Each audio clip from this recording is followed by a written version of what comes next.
우리가 지난 주일에 창립 17주년 감사 예배를 드렸습니다.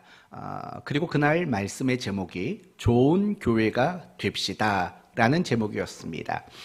좋은 교회란 어떤 교회입니까? 하나님의 말씀을 기준과 원칙으로 삼고 살아내므로 사람들에게 칭찬과 존중을 받는 성도들, 그들이 있는 그곳이 바로 좋은 교회다 라는 말씀을 전했습니다.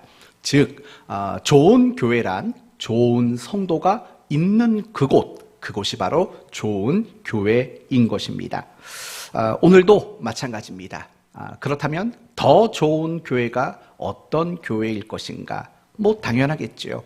더 좋은 성도들이 있는 곳이 더 좋은 교회일 것입니다.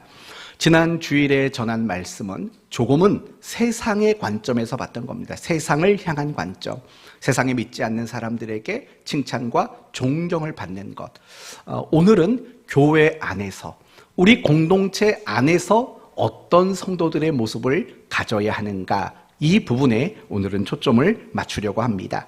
이제 1절 말씀을 보겠습니다.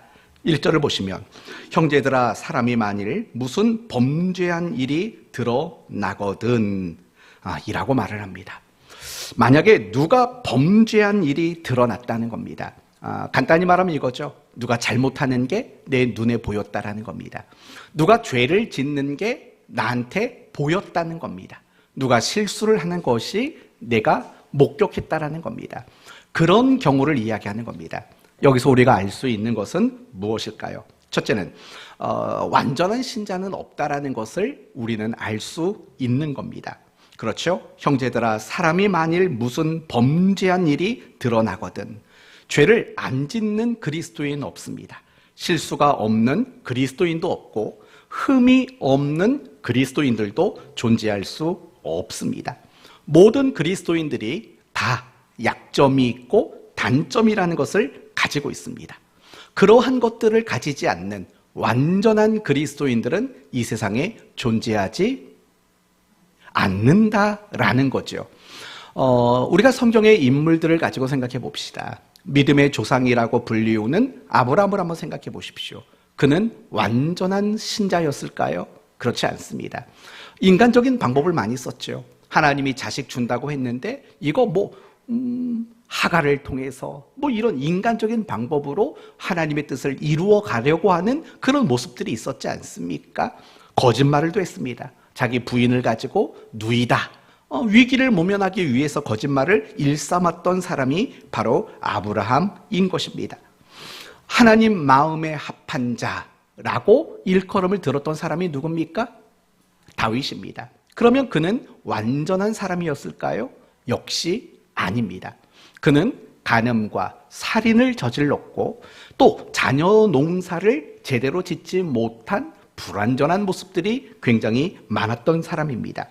우리는 위대한 사도 하면 대번에 누가 떠오르냐면 바울이라는 인물이 떠오릅니다. 그러나 바울은 완전한 사람이었을까요? 역시 아닙니다.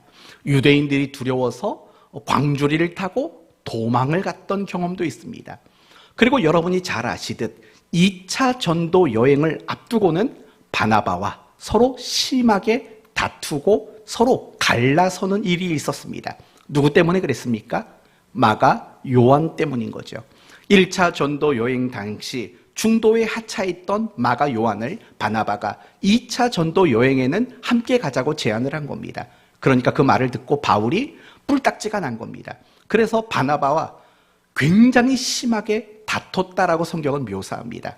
아마도 멱살 잡지 않았을까?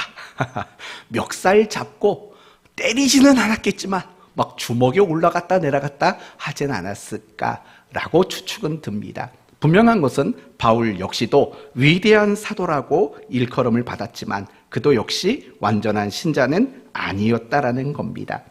그렇다면 여러분이 알고 있는 사람 중에는 완전한 그리스도인들이 있었습니까? 아니면 우리 가운데 참 신앙의 엘리트들이 여기에 모여있지 않습니까? 지금 여러분 가운데서는 정말 신앙이 완전한 그리스도인들이 혹시 계십니까? 그럼 저는 어떨까요? 장로님, 저는 좀 완전한 그리스도인처럼 보입니까? 이거 아니라고 말하기도 그렇고 기다고 말하기도 그렇고 참 그렇죠. 어떻습니까? 저는 완전한 그리스도인처럼 보이십니까? 이건 대답하기 어려운 거죠, 진짜. 그래도 솔직히 말하셔야죠. 아니요라고 말해보세요. 알았죠? 다시 묻습니다. 여러분, 저는 완전한 그리스도인처럼 보이십니까?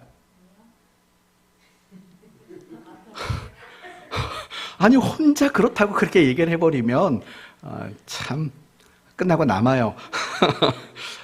저 역시도 완전하지를 못합니다. 제가 오늘 설교를 준비하고 말씀을 전하기까지 마음이 너무 무거운 겁니다. 제가 어제 정말 못된 짓을 했기 때문에 그럽니다. 왜 웃어요? 제가 어제 정말 그랬다니까요. 정말 못된 짓을 했다고요. 간략하게만 말씀을 드릴게요.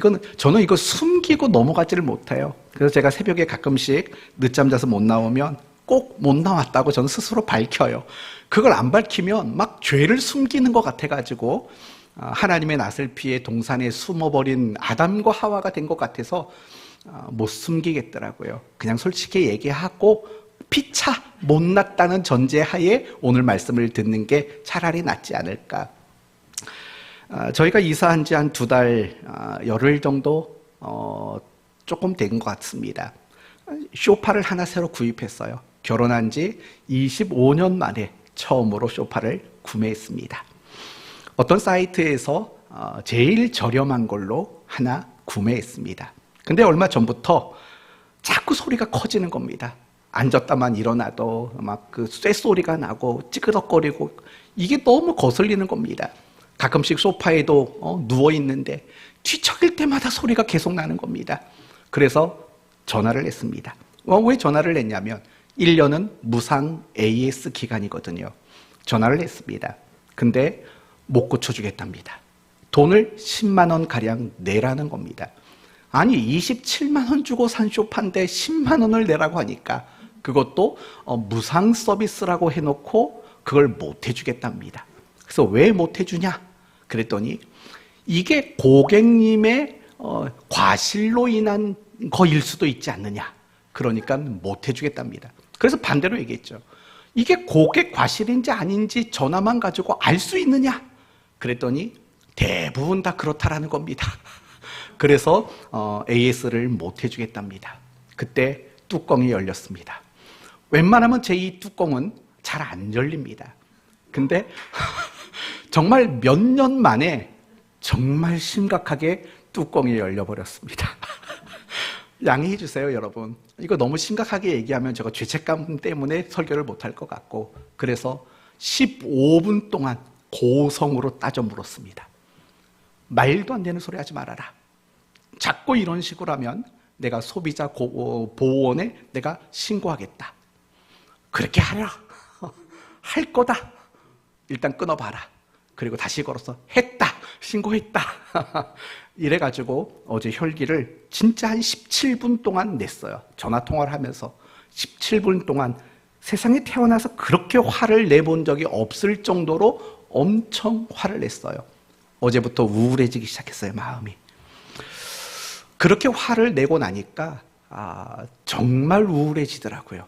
내가 이거밖에 안 되나. 그깟 소리 못 참아서 안 고쳐준다는 말 듣고 내가 그렇게 화를 내는가. 그래도 지금도 내심 그 생각만 하면 뿔따구가 납니다. 뿔따구가 나요. 그래도 뿔따구가 나요. 이 마음이 진정이 안 돼요. 근데 저희 아내가 한 말 때문에 더 괴로웠어요. 나 원래 그 색깔 마음에 안 들었답니다. 나 원래 그 색깔 마음에 안 들었답니다. 그러니까 그 얘기를 듣고 나니까 그 사람들이 더 괘씸한 겁니다. 그냥 조용히 AS를 해줬으면 내가 아내한테 그 말도 안 들었을 텐데 원래 그 색깔 처음부터 마음에 안 들었답니다. 그러니까 이 뿔따구가 금방 진정이 될 리가 있겠습니까? 없겠습니까? 뿔따구가 진정이 안 됩니다. 근데 설교 내용이 서로의 짐을 짊어져 줘라. 뭐 이런 얘기를 하니까 제가 무슨 수로 오늘 면목을 가지고 설교를 하겠습니까? 그래서 자진신고하는 겁니다.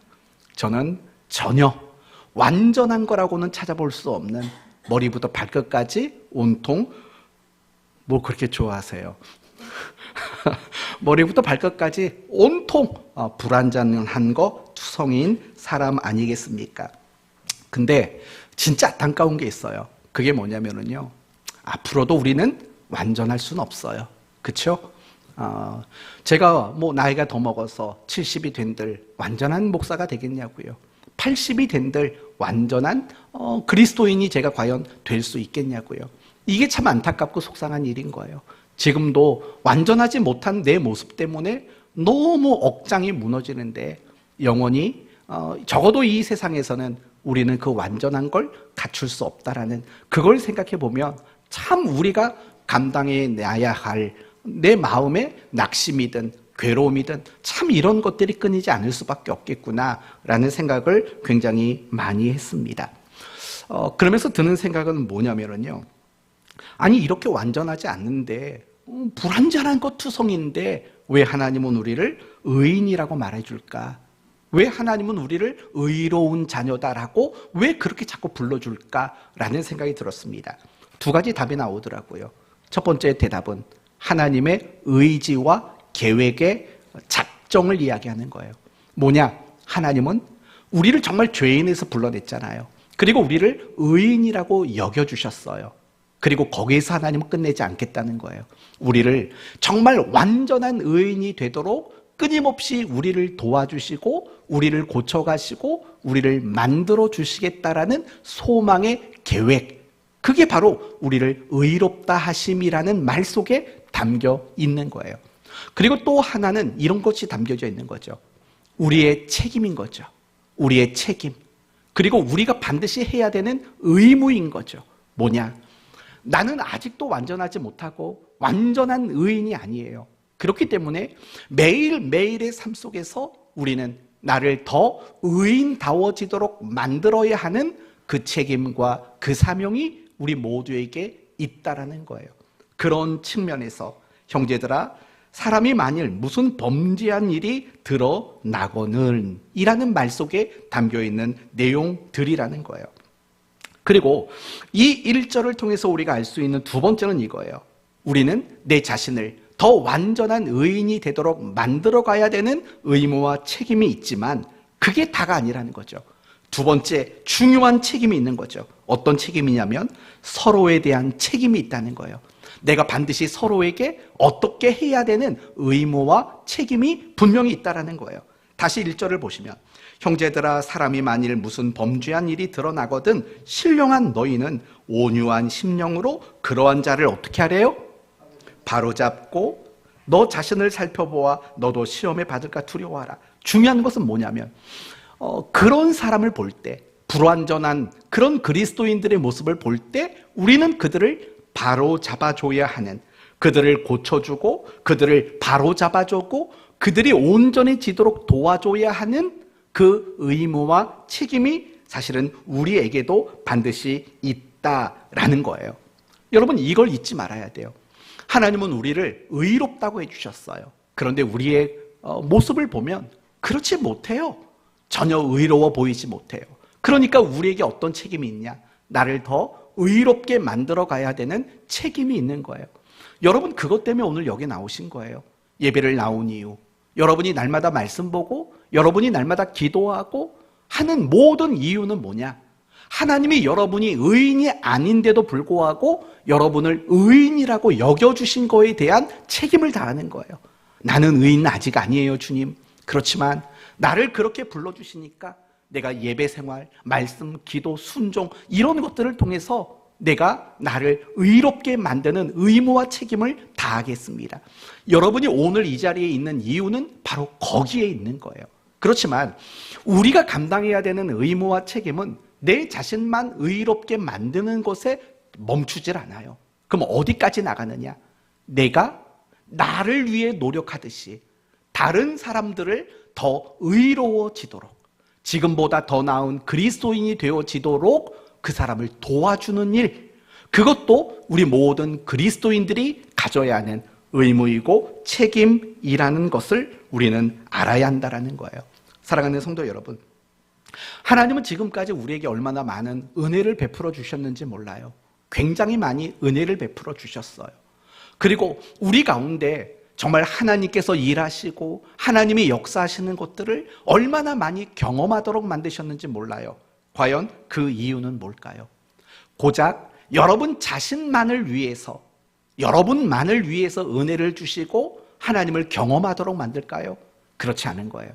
하나님이 우리에게 은혜를 주시고 우리에게 많은 은혜로운 것들을 경험하도록 만드시는 이유는 다른 사람을 위해서예요.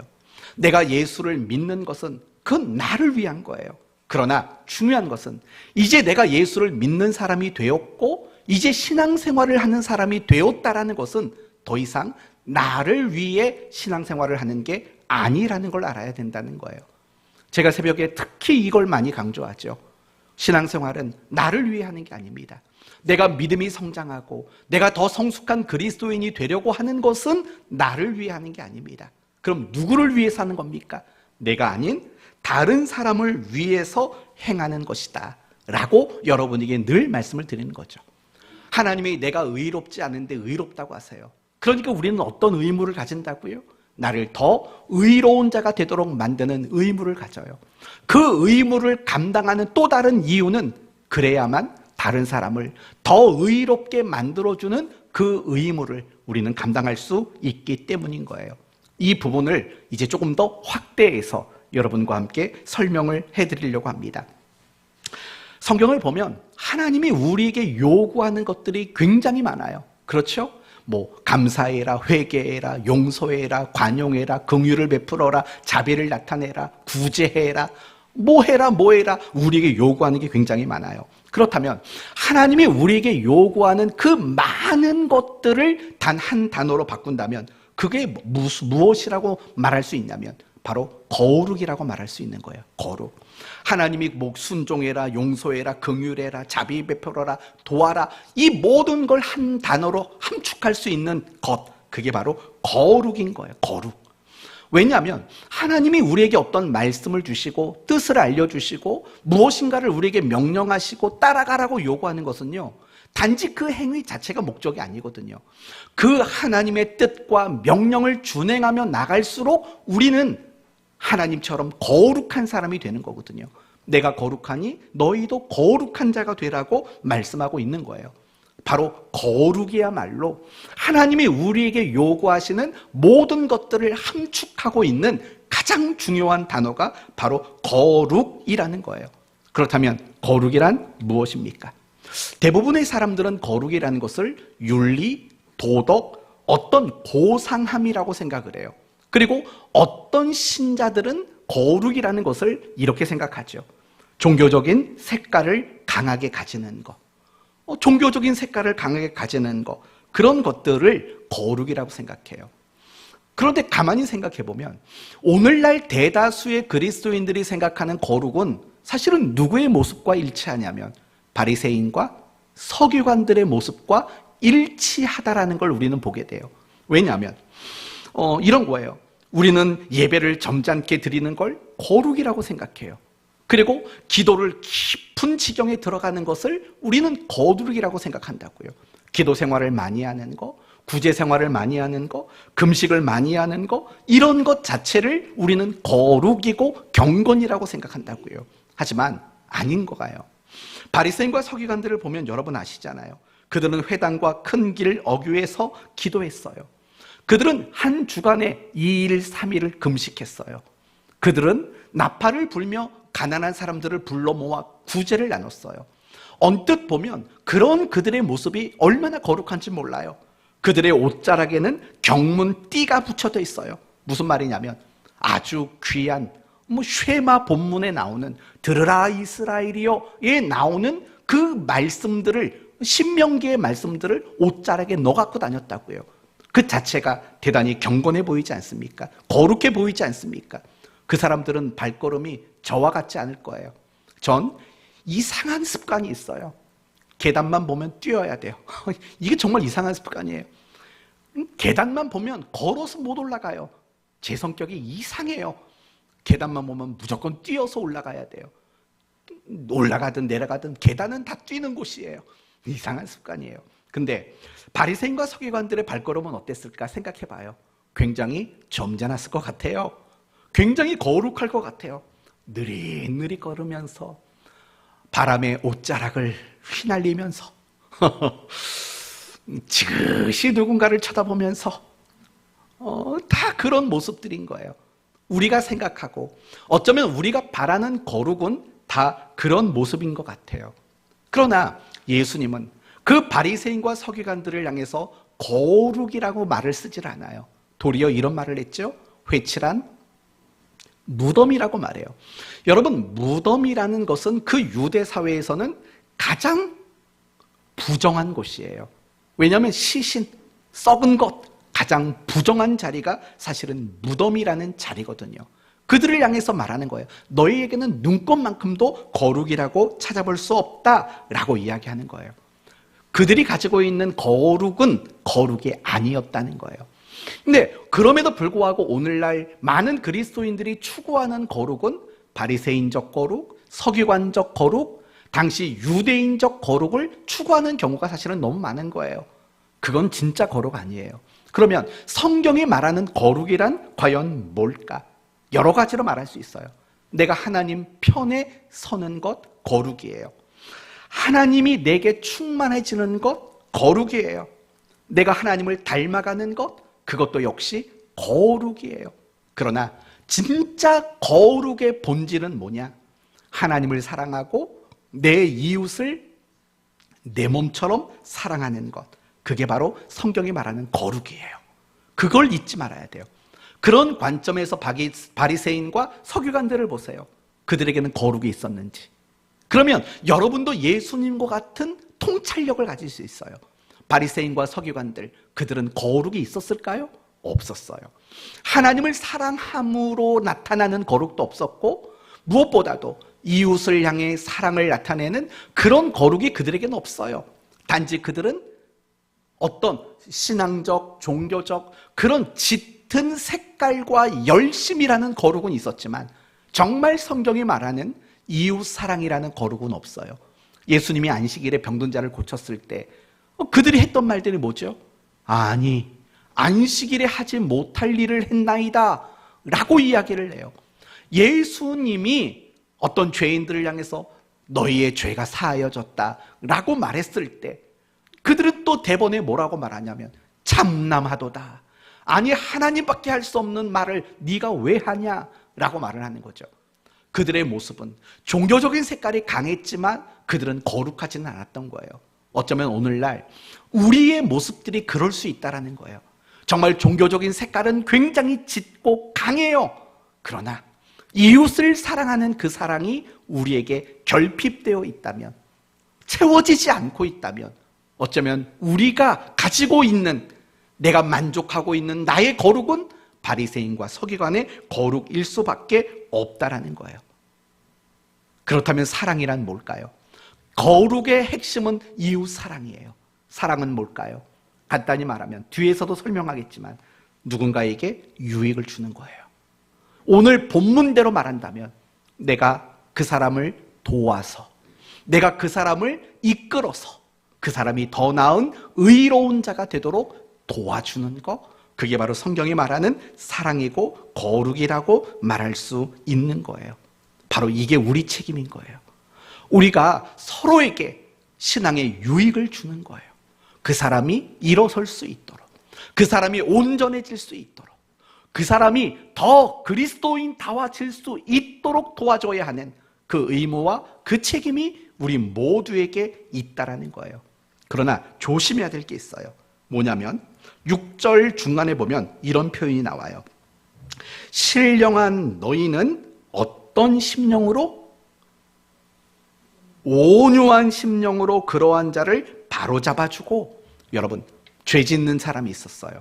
우리가 그 사람을 바르게 잡아줘야 돼요. 가르쳐야 되고 권면해야 되고 때로는 꾸중도 해야 돼요. 그래서 잡아주고 붙잡아줘야 돼요. 그러나 방법이 뭐라고 말하냐면 온유한 심령이라는 거예요. 온유한 심령으로만 그 일을 해야 된다는 거예요. 이런 말 아니겠어요? 무례하면 안 된다는 거예요. 우리는 누군가를 가르치고 바르게 세우겠다라는 미명하에 가지는 가장 큰 실수가 뭔지 아세요? 무례함을 갖는 거예요. 그 사람에게 상처를 주는 거예요. 그리고 더 나아가서 그 사람을 감정적으로 대하는 거예요.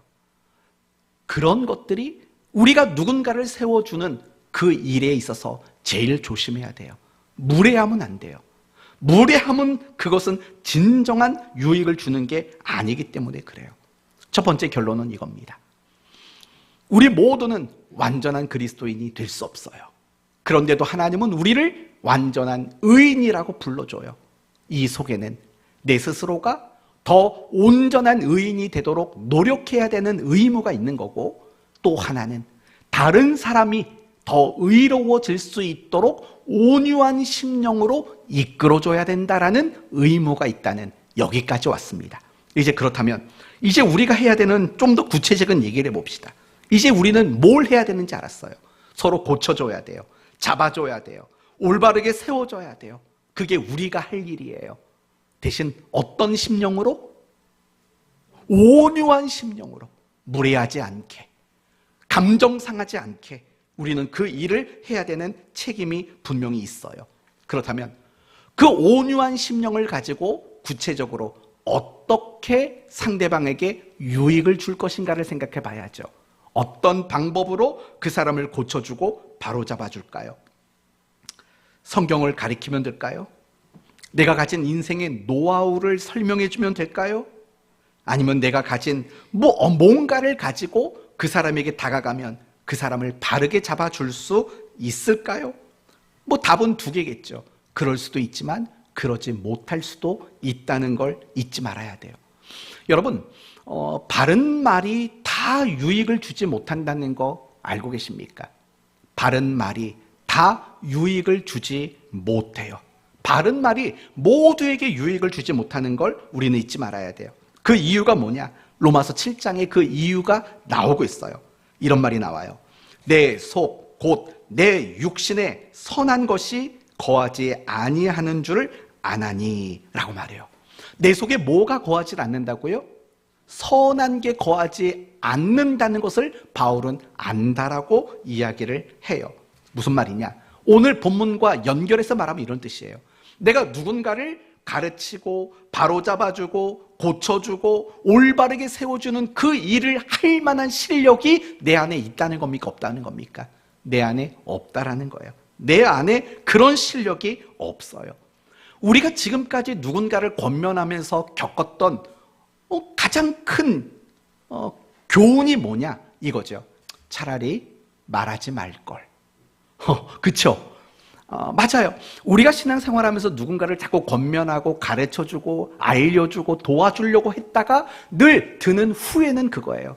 에이, 그냥 말하지 말걸. 이런 후회를 한 적이 한두 번이 아니라고요.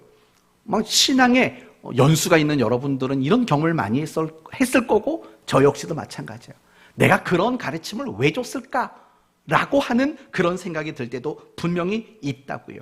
그래서 내가 정말 바른 소리로 진심으로 권면을 줬지만 그것이 부작용으로 되돌아올 때가 사실은 많이 있다는 걸 우리는 경험하게 되는 거예요. 그걸 보면서 우리는 뭘 깨닫냐면 이런 걸 깨닫는 거예요. 내 속엔 선한 게 없는 거예요. 이 말은 단지 내 속에 선한 어떠한 항목들이 없다는 뜻이 아니라 내가 가지고 있는 그 무엇으로도 남에게 선을 끼치고 유익을 끼쳐서 그 사람을 세우고 도와주는 그 어떤 실력과 능력도 내 안에는 없다. 그걸 우리는 비로소 깨닫게 되는 거예요. 제가 목회를 30년 이상 했습니다. 제가 30년 이상 하면서 참 창피하지만 여러분에게 이런 고백을 할 수밖에 없어요. 전 누구 한 사람도 제대로 고쳐본 적이 없어요. 사울과 같은 사람을 바울로 고쳐본 적이 저는 없어요. 저는 정말 없어요. 정말 사울과 같이 그런 깡패 같은 사람을 정말 바울과 같은 사람으로 고쳐놓은 적이 저는 한 번도 없어요. 아무리 권면하고 야단치고 해줘봐도 그 사람을 정말 획기적으로 반전이 일어날 정도로 누군가를 고쳐본 적 저는 솔직히 없어요. 그것 때문에 목회를 하면서 낙심이 되고 자책도 갖게 되고 목회에 대한 그 고민을 얼마나 많이 했는지 몰라요. 그러면서 뭘 깨달았냐면 전 이런 걸 깨달았어요. 야, 나는 목회를 30년 해도 누구 하나 제대로 고쳐놓은 적이 없구나.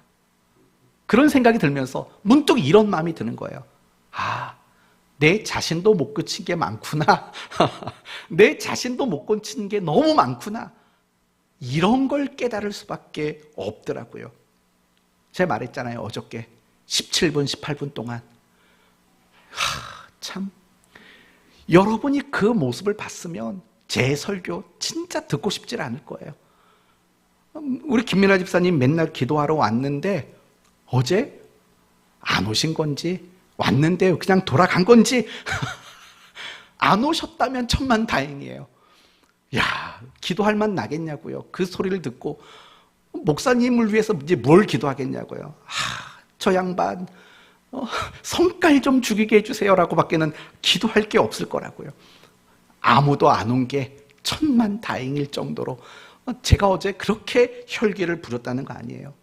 아직도 저는 그걸 못 고쳤나 봐요. 몇 년 동안은 이렇게 화낼 케이스가 없어가지고 화를 적게 냈는데 어제는 그냥 아까 말했죠. 뭐가 열렸다고요? 이제 오늘 집에 가면 다 여러분은 그 생각만 할 거예요.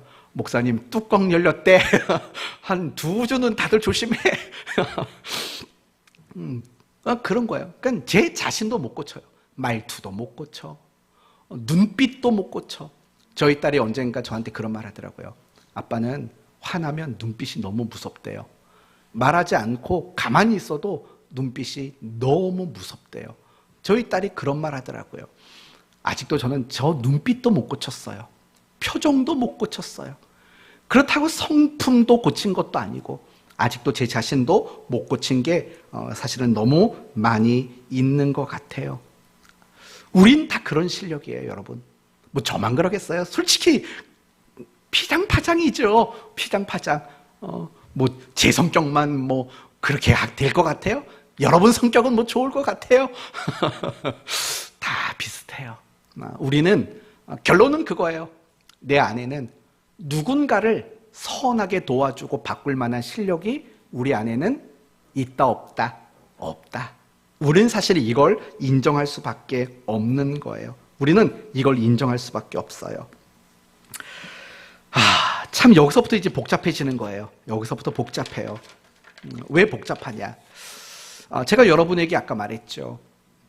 우리 그리스도인에게는 의무가 있다고. 꼭 해야 되는 거. 그 첫째가 뭐죠? 나를 완전한 의인이 되도록 바꾸는 거.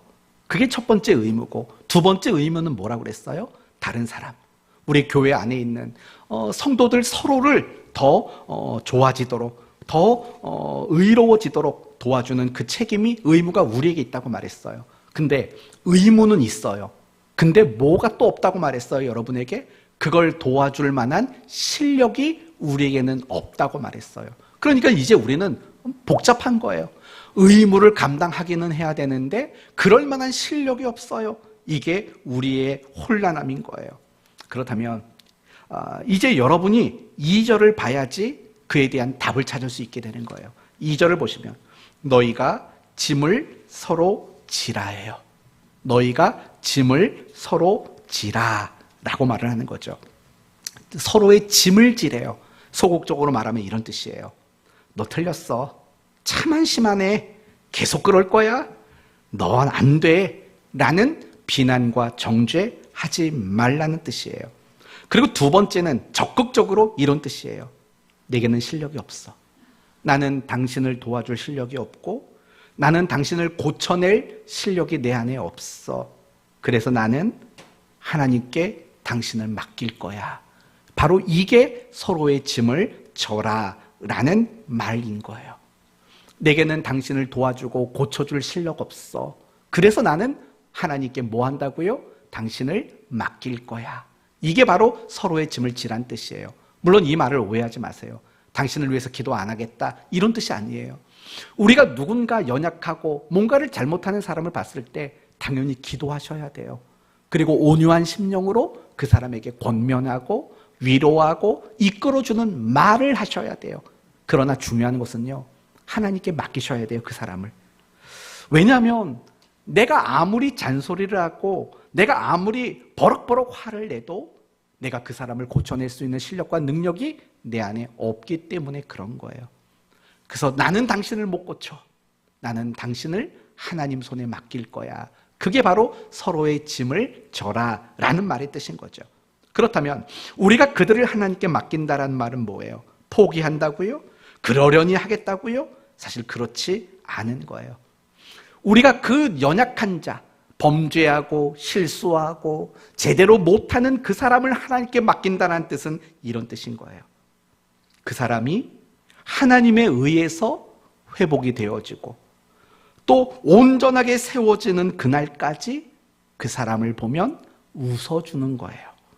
따뜻하게 대해주는 거고 그 사람을 품어주는 거고 촉촉한 눈빛으로 그를 바라봐주면서 기다리는 거예요.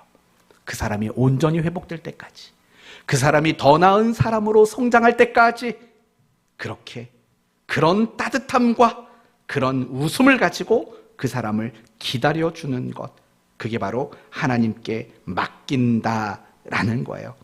그래서 2절에 보면 이런 말이 나와요. 너희가 짐을 서로 지라 그리하여 그리스도의 법을 성취하라. 무슨 말인지 아시겠어요? 이런 뜻이에요. 그런 사람은 그리스도의 방법으로 대접해줘야지 라는 뜻이에요. 누군가가 아직도 못나고 신앙생활 똑바로 못해요. 그리스도인답지 못하게 살아요. 그 사람을 어떻게 대접할 거냐고요? 그리스도의 방법으로요. 세상의 방법도 아니고 내 가진 방법이 아니라 그리스도의 방법으로 그 사람을 대접해 주라는 거예요. 그리스도의 방법이 뭐예요? 기다려주는 거예요. 기다려주는 거. 사랑하는 거죠.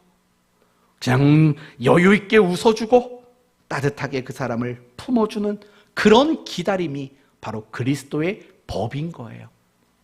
그래서 성경이 말하는 사랑을 이야기할 때는요, 내가 그 사람을 감정적으로 표현해주고 또는 내가 그 사람에게 뭔가를 잘해주는 게 사랑이라고 성경은 결코 말하지 않아요.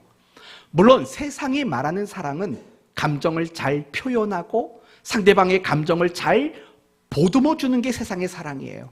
잘해주는 게 사랑이에요. 그러나 성경이 말하는 사랑은 감정을 잘 표현해 주는 게 성경이 말하는 사랑이 아니에요. 성경이 말하는 사랑의 가장 큰 핵심은 그 사람을 기다려주는 거예요. 그래서 고린도전서 13장은 사랑장이라고 하지 않습니까? 그 사랑장에 여러 가지 15가지, 16가지의 내용들이 나와요. 근데 그 내용이 다 뭐냐? 사랑은 오래 참고 모든 것을 참으며 모든 것을 견디느니라. 이렇게 된다고요. 그러니까 15가지 항목들이 나와요. 근데 그 중간중간마다 지탱해주는 뼈대가 다 뭐냐? 오래 참고 참으며 견디느니라 라는 거예요. 그리고 베드로후서 3장 말씀을 보면 하나님의 사랑을 이야기할 때 이렇게 말을 해요. 사랑하는 자들아, 주께서 하루가 1000년 같고 1000년이 하루 같다는 이 한 가지를 잊지 말라. 주의 약속은 어떤 이들이 더디다고 생각하는 것 같이 더딘 것이 아니라 오직 주께서 너희를 대하여 오래 참으사 아무도 멸망하지 아니하고 다 회개하는데 이르기를 원하노라. 하나님의 사랑을 이야기할 때도 오래 참음이라고 묘사를 하는 걸 우리는 보게 되는 거예요. 성도 여러분, 바로 그게 서로의 짐을 지는 거예요. 우리가 누군가를 어떻게 도와준다고요? 실력 없어요. 내가 말로, 내 경험으로, 아니면 억압과 공포로 사람들을 바꿔놓을 수 없어요. 우리는 내 자신도 바꿀 실력이 없으니까. 그렇다고 해서 우리는 그 의무를 다할 수 없는 건가요? 아니라는 거예요. 어떻게 하라고요? 참으라고요. 하나님께 그 사람을 맡기라고요. 하나님께 그 사람을 맡긴다는 건 뭐라고요? 하나님이 그를 간섭하셔서 그를 세우고 그를 일으켜 세울 때까지 사랑으로 오래 그를 참고 견뎌주라고요. 그게 우리가 서로의 짐을 지는 것이며 서로에게 신앙의 유익을 끼치는 우리의 그 의무를 다하는 유일한 방법이라는 사실을 우리는 잊지 말아야 돼요. 정말 신앙이 좋은 사람이란 어떤 사람이냐면 잘못하는 걸 잘 찝어내는 사람이 아니에요. 정말 신앙이 좋은 사람이라는 건 그 사람이 계속 잘못하고 있지만 그 사람을 향해서 계속 웃어주고 그냥 촉촉한 눈빛으로 그 사람이 잘할 것에 대한, 하나님이 그 사람을 고쳐주셔서 세워내실 것에 대한 믿음을 가지고 사랑을 가지고 기다려주는 것, 이게 신앙이 진짜 좋은 사람인 거예요. 이 말씀이 사실은 저에게도 위로가 되는 거고 여러분에게도 위로가 되는 말씀이었으면 좋겠어요. 그럼 이런 질문이 들죠. 왜 하나님은 자꾸 사랑을 기다리는 거라고 묘사를 할까? 이런 질문이 들 수밖에 없어요. 이유는 간단해요. 아까 말한 대로 쉽게 고쳐지지를 않기 때문에 그래요. 그리고 우리의 신앙이라는 것 자체도 쉽게 성장하지 않기 때문에 그래요. 믿음의 조상 아브라함이 믿음의 조상으로 세워지기까지는 적어도 25년 이상, 이삭을 바쳤을 때의 나이까지 계산하면 35년 가까이 되는 시간만큼이 걸렸어요. 거짓말하고 인간적인 야곱이 비로소 하나님을 의지하는 데 걸리는 시간도 20년이 넘게 걸렸어요. 거짓말장이었던, 고자질장이었던 요셉이 형들을 용서하는 데까지도 20년이 넘게 걸렸다는 사실을 여러분 알고 계십니까? 우리의 신앙이 그렇게 잘 안 고쳐져요. 그렇게 우리의 신앙이 잘 성장하지를 않게 돼요. 그렇기 때문에 성경은 사랑이라는 것을 바로 기다리는 것이라고 이야기하는 거예요. 우리 사랑하는 교회 몇 년 됐죠? 17년 됐어요. 앞으로 13년만 더 기다리세요. 서로를 보면서 저 사람 이제 수요 예배도 나오겠지. 저 사람 이제 새벽에도 나오겠지. 이제 17년 기다렸으니까 13년만 더 기다리시면 돼요. 13년만. 할 수 있겠어요? 저 사람이 좀 뭔가 똑바로 잘할 때까지 한 30년은 기다려야 되지 않겠어요? 30년. 그러기 어렵다면 우리는 3절을 봐야 돼요. 3절. 만일 누가 아무것도 되지 못하고 된 줄로 생각하면 스스로 속임이라. 바로 여기에 우리가 해당이 되는 거예요. 우리가 서로를 돕는다고요? 뭘로 도우려고요? 중보기도요? 맞아요. 해야 돼요. 권면이요? 해야 돼요. 위로도 해주고 야단도 치고 다 해야 돼요. 그거 놓치면 안 돼요. 그러나 정말 본질적으로 보시면 그 사람이 변화되고 그 사람이 세워지는 데까지는 우리의 기다림보다 더 중요한 건 없어요. 우리가 그 사람이 온전한 자리로 발걸음을 뚜벅뚜벅 옮겨갈 때까지 우리는 오래 참으셔야 돼요. 그런데 참고 기다리는 거, 견디는 거, 그걸 하지 못한다면 아무도 되지 못하고 된 줄로 생각하는, 스스로 속고 있는 자, 이렇게 바울은 이야기하고 있는 거예요.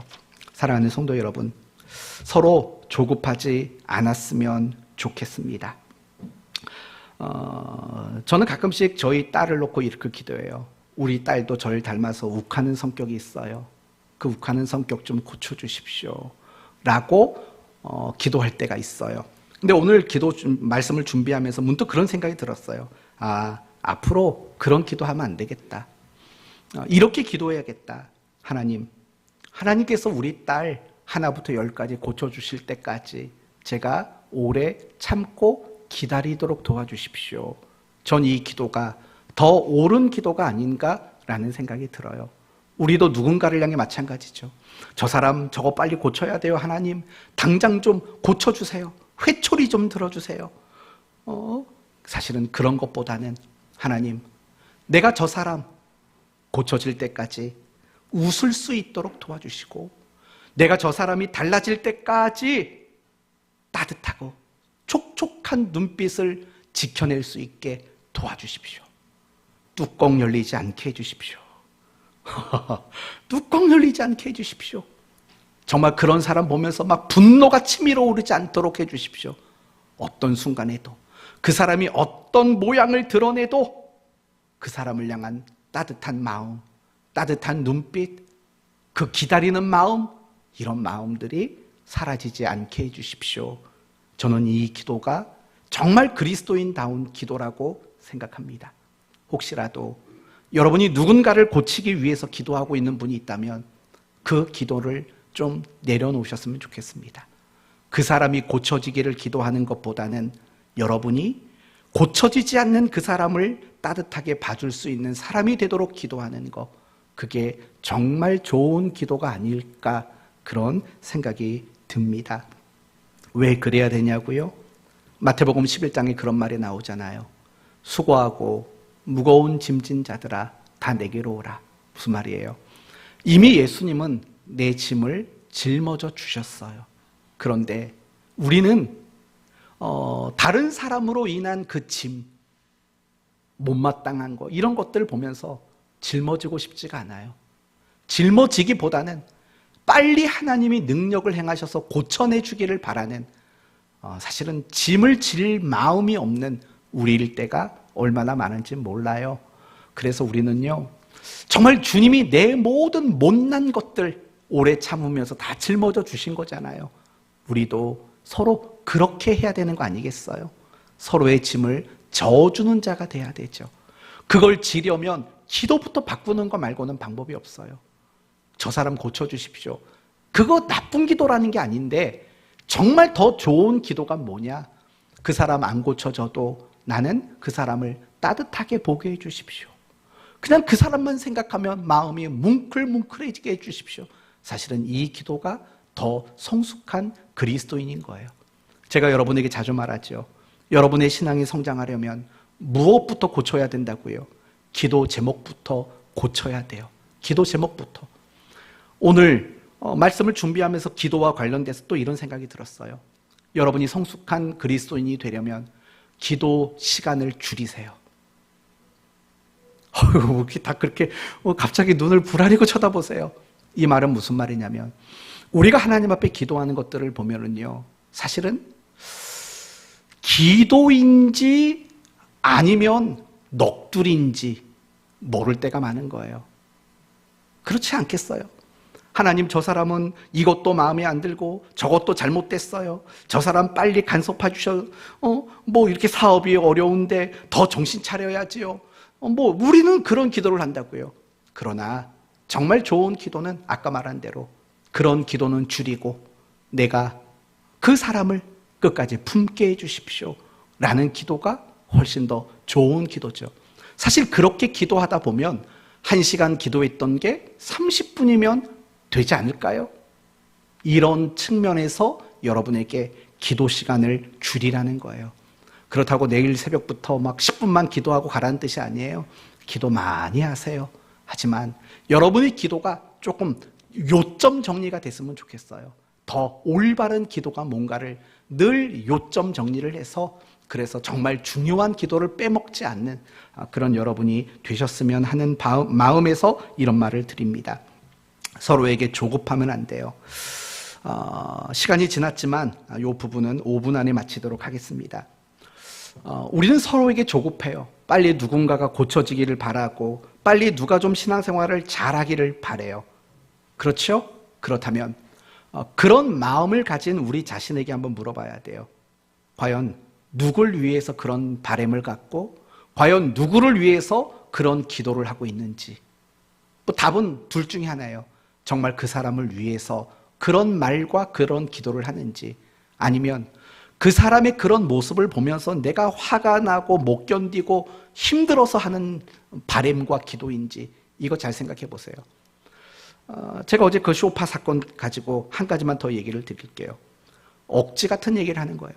일령 무상 AS라고 해놓고 이게 고객 과실인지 아닌지 확인할 길이 없으니까 무조건 돈을 내래요. 근데 그래서 화딱지가 나가지고 이렇게 말했어요. 그렇게 상담하시고 그렇게 AS 처리하면 그 회사 망해요. 그러면 안 돼요. 이렇게 말을 해줬어요. 제 말이 맞나요? 틀리나요? 맞는 말을 한 거예요. 근데 가만히 생각해 보면 저 그 회사 위에서 그런 말 한 거 아니에요. 공짜로 와서 내 거 고쳐놓으라고 억지 부린 거예요. 가끔씩 부모가 자식들에게 하는 말이 있죠. 공부 열심히 해야지. 잔소리를 실컷 해놓고 늘 마지막에 하는 말이 뭔지 아세요? 이게 나 위에 하는 말이니? 너 잘 되라는 말이지. 이런 말을 항상 붙여요. 근데 제가 부모가 되기 이전에는 그 말이 사실인 줄 알았어요. 근데 부모가 막상 돼보고 나니까요, 그게 사실이 아니라는 걸 깨달았어요. 물론 그런 진심이 없지는 않죠. 자식 잘 됐으면 바라는 진심까지 없겠냐고요. 있어요. 근데요, 공부해야지, 너 잘 돼야지 라고 말하지만 실상은 공부 안 하고 있는 그 모습을 보기 싫은 거예요. 공부하라고 말하는데 당장 가서 공부 안 하는 그 모습이 막 화가 치밀어 오는 거예요. 저는 그렇더라고요. 저는 정말 그렇더라고요.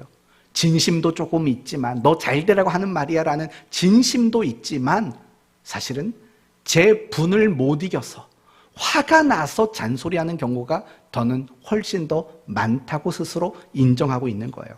그러니까 우리도 마찬가지예요. 신앙생활을 하면서 누군가에게 바른 말하는 거, 가르치는 거, 야단하는 거, 우리는 늘 말하죠. 당신 잘 되라고 하는 말이야, 섭섭해하지 마 라고 말을 하지만, 과연 그 말이 몇 프로나 진심이겠냐고요. 예? 몇 프로가 진심일까요? 정말 50%라도 진심이면 여러분은 잘하고 있는 거예요. 근데 대부분은 50%가 안 돼요. 실상 뭐냐? 나는 내가 그런 거 보고 힘들어. 안타까움보다는 사실은 내가 화가 나서 그런 권면을 할 때가 많아요. 참 창피한 얘기지만 제가 옛날에는 설교를 그렇게 해본 적이 있어요. 정말 화가 나니까 말씀을 가지고 그냥 화풀이를 하는 경우들이 가끔씩 있다는 제 모습을 보게 돼요. 근데 요즘에는 안 그래요. 왜냐? 제가 얼마나 쉽게 뚜껑이 열리는 사람인지도 알았고, 얼마나 못나고 부족한 거 많은 사람인가를 아니까 화를 낼 이유가 없는 거죠. 그런데도 물론 때로는 화로 인해서 그런 얘기를 할 때도 있다는 건 여러분의 깊은 양해가 있기를 바랍니다. 그래서 그래요. 내가 힘들어서, 내가 불편해서, 내가 화가 내서, 그래서 우리는 조급해지는 거예요. 자꾸 재촉하는 거예요. 빨리 고치라고 자꾸 재촉하는 거예요. 내가 불편해서. 그게 바로 자기짐이에요. 오늘 본문을 보면은요, 2절에는 서로의 짐을 져라 라고 말하죠. 5절에 각각 자기 짐을 져라 라고 말해요. 여기서 말하는 자기 짐이 뭔지 아세요? 그거예요. 안 고쳐지는 누군가의 모습을 보면서 답답한 거, 화가 나는 거, 그걸 내가 스스로 감당하라 라고 이야기하고 있어요. 그런데 이제 결론은 이거예요.